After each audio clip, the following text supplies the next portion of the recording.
DLS গেমে নাকি Neymar back আসছে। ডিএলএস গেমের লাইভ ট্রান্সফার থেকে নাকি এখন থেকে আমরা নেইমারকে কিনতে পারবো, এমন প্রশ্ন কিন্তু ইদানিং আপনারা অনেকেই করতেছেন। এর পিছনের মূল রহস্য কি? আসলে কি আমাদের ডিএলএস গেমে নেইমার আসছে নাকি এটা ফেক নিউজ? তো এই বিষয়ে জানবো আজকের এই ভিডিওতে। তো হেই গাইস, আসসালামু আলাইকুম, কি অবস্থা সবার, কেমন আছেন সকলে? আশা করছি সকলেই অনেক অনেক বেশি ভালো রয়েছেন। আমরা জানি আমাদের ডিএলএস গেম থেকে নেইমার রিমুভ হয়ে গেছে 24 সালের আপডেটে। 2024 সালের আপডেটে যখন আমাদের ডিএলএস গেম থেকে নেইমার রিমুভ হয়ে যায় তখন কিন্তু আমরা সকলেই চিন্তিত হয়ে পড়ছিলাম, কারণ ওই সময় কিন্তু আমাদের অনেকের কাছেই নেইমারকে কেনা ছিল না, আমাদের অনেকের টিমেই কিন্তু নেইমার ছিল না। তো সেক্ষেত্রে কিন্তু আমরা অনেকেই চিন্তিত হয়ে পড়ছিলাম। এর মাঝে কিন্তু আমাদের একটা বছর হয়ে গেল আমাদের ডিএলএস গেমে নেইমার ব্যাক আসতেছিল না। তখন কিন্তু আমরা আশাবাদী ছিলাম যখন আমাদের ডিএলএস গেমে 25 আপডেট আসবে তখন আমাদের ডিএলএস গেমে নেইমার ব্যাক আসবে, কিন্তু আমরা দেখলাম তখনও আমাদের ডিএলএস গেমে নেইমার ব্যাক আসতেছে না। গাইস, আশ্চর্যজনক বিষয় হলো এটা যে যখন আমরা কোথাও হঠাৎ করে কোনো পোস্ট বা কোনো ভিডিওতে দেখি যে ডিএলএস গেমে নেইমার আসতেছে অথবা আমাদের ডিএলএস গেমে নেইমার এসে গেছে, তখন কিন্তু আমরা এমন একটি পোস্ট অথবা ভিডিও দেখার পরে কিন্তু আমরা অনেকটাই খুশি হয়ে যাই। বাট আমরা যখন ওই ভিডিও বা পোস্ট নিয়ে আমরা যাচাই করি তখন কিন্তু আমরা দেখতে পারি ওটা একটা ফেক নিউজ। এই যেমন ধরেন গত 2-1 দিন যাবত একটি পোস্ট ফেসবুক গ্রুপে, ডিএলএস এর যে গ্রুপগুলো রয়েছে ওই গ্রুপে ইদানিং অনেকটাই ভাইরাল হয়েছে মোটামুটি। তো আপনাদেরকে এই যে একটা পোস্ট দেখাইতেছি, এই যে একটা ডিএলএস গেমে নেইমার আসছে, লাইভ ট্রান্সফারে নেইমারের অংশটা দেখা যাচ্ছে, এটা কিন্তু আসলে একটা ফেক নিউজ। এটা কিন্তু আপনারা অনেকে আমাকে মেসেজ করে বলছেন, আবার একজন আর কি এই পোস্ট আমাকে দিছে।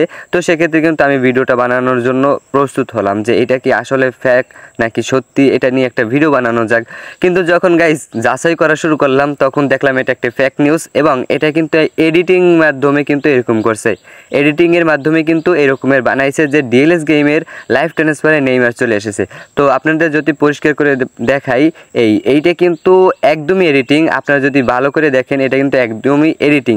এটা আপনারা অনেকেই বুঝছেন যে ডিএলএস গেমে নেইমার আসছে, কিন্তু যারা ডিএলএস গেম আগে থেকে খেলে, ডিএলএস গেম অথবা এডিটিং বিষয়ে যারা ধারণা রাখে, তারা কিন্তু দেখার সাথে সাথেই বুঝে গেছে যে এটা ডিএলএস গেমে নেইমার আসে নাই, এটা এডিটিংয়ের মাধ্যমে করা হয়েছে। তো আজকের এই ভিডিওতে আমি আপনাদেরকে একদমই পরিষ্কারভাবে একদমই বলে দিলাম যে এটা কিন্তু এডিটিংয়ের মাধ্যমে করা হয়েছে। সো এই গুজব থেকে আপনারা অবশ্যই বিরত থাকবেন। যখন ডিএলএস গেমে নেইমার আসবে অথবা এফটিজি কোম্পানি কোনো একটি ইঙ্গিত বা পোস্টের মাধ্যমে আমাদেরকে জানিয়ে দেবে, তখন সবার প্রথমে আপনাদেরকে আমি ভিডিও দেব, আপনাদেরকে জানিয়ে দেব। কিন্তু আপনাদেরকে আবারও বলি, এই সকল ফেক নিউজ বা ফেক পোস্ট বা ভিডিও থেকে আপনারা অবশ্যই বিরত থাকবেন। গাইস, আরেকটা বিষয়, খুবই গুরুত্বপূর্ণ একটা বিষয়, একজন আমাকে বলছিল যে 2025 আপডেটের পরে যে আমাদের ডিএলএস গেমে যে ক্লাসিক প্লেয়ারের যে অপশনটি অ্যাড করে দেওয়া হয়েছে, অনেক আগে যেই সকল প্লেয়ার আমাদের ডিএলএস গেম থেকে রিমুভ হয়ে গেছে সেই সকল প্লেয়ার এখন আমরা ক্লাসিক প্লেয়ার হিসাবে পেতে যাচ্ছি। তো আমাদের ডিএলএস গেম থেকে তো নেইমারও প্রায় অনেক আগেই রিমুভ হয়ে গেছে। আমরা ডিএলএস গেমে ক্লাসিক প্লেয়ারের মাধ্যমে কি আমরা ওইখান থেকে কি আমরা নেইমারকে পাবো কিনা, এই বিষয়টা কিন্তু আমার কাছে একজনে জানতে চাইছিল। আমি তাকে শিওরলিভাবে কোনো কিছুই বলতে পারলাম না, কারণ এই বিষয়ে আমার কাছে কোনো ধারণা নেই বা এই বিষয়ে আমি কোনো কিছুই জানি না।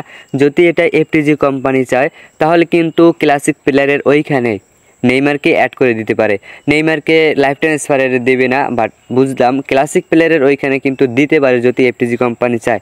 তো এই বিষয়ে আপনাদের ধারণা কি, এটা কিন্তু অবশ্যই কমেন্ট করে জানাই যাবেন। আর আজকের এই ভিডিওটি আপনাদের কাছে কেমন লাগলো অবশ্যই কমেন্ট করে জানাইবেন।